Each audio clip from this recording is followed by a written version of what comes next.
బ్రతికినన్నాళ్ళు నీ భజన తప్పనుగాని మరణ కాలమునందు మరతునేమో.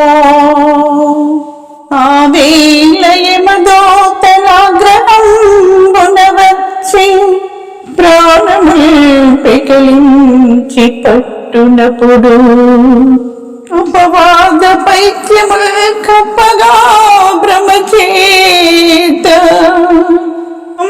ఉద్భవమంది కష్టపడుచు నా జిహ్వతో నిన్ను నారాయణాయనుచు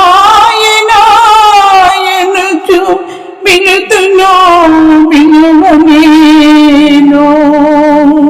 నాటికిప్పుడే భక్తి నీ నామ భజన తలచెదను, చెవిని వినవయ్య ధైర్యముగను. భూషణ వికాస శ్రీ ధర్మపుర నివాస దుష్ట సంహార